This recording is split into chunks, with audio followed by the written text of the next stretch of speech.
supervisors with experience who have established policies and procedures to simplify routine decision-making and who are better acquainted with good management principles may simply be more competent managers than others. Individuals with more managerial competence may be able to effectively supervise a large number of employees than less competent supervisors. If numerous staff experts are available to provide specialized service, then the span of management can be wider.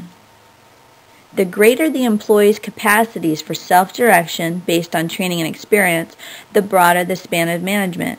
This may be offset to some degree by the nature of the activities being performed. Wider dispersion of employees narrows the span of management for any one supervisor, so location of employees is important. Regarding the nature and complexities of activities, the simpler, more routine, and more uniform the work activities, the greater the potential span of management. Objective standards for guiding and measuring employee performance may increase the potential span of management, and supervisors do not need to have frequent discussions with employees about performance. Weighing all of the above factors to determine an appropriate number of subordinates a supervisor can manage effectively is usually the responsibility of higher management. Other things being equal, the narrower the span of management, the more managerial levels have to be introduced into organizational design. If the span of management is too broad for a certain activity or department, a higher level manager may divide that group into several smaller subgroups. Someone, for example a lead person or working supervisor, must then be put in charge of each of these smaller groups, even if the original supervisor is still the supervisor for that activity or department. This creates another level in the organization. The lead person is the employee in charge of other employees who perform limited managerial functions but is not considered part of management. Regarding organizational changes from restructuring, it was thought that middle managers were the main victims of the downsizing trend. After close study, it appears that restructuring has had more impact on where middle managers are placed rather than on their numbers within the company. Division of work or specialization means dividing work into smaller components and specialized tasks to improve efficiency and output. Departmentation is the process of grouping activities and people into distinct organizational units. A department is an organizational unit for which a supervisor has responsibility and authority. Terminology used by organization is quite varied.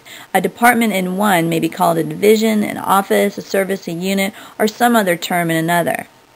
Formal organizational structure is departments, positions, functions, and authority and reporting relationships as depicted on a firm's organizational chart. The assignment of work should be justifiable and explainable on the basis of good management rather than on personal likes and dislikes or hunches and intuition. Principle of organizational stability refers to the fact that no organization should become overly dependent on one or several indispensable people. The reason is that if those indispensable people leave the organization, his or her absence would seriously disrupt the organization.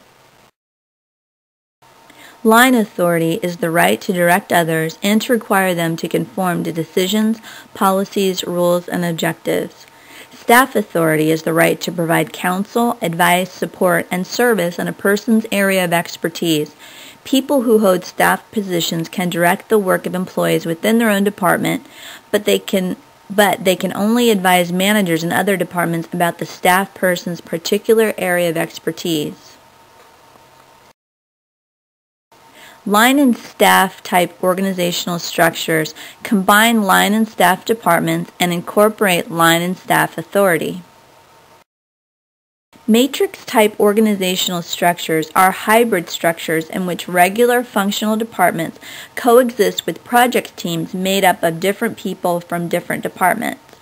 This type of structure is also called a project structure, project management structure, or grid, among other designations.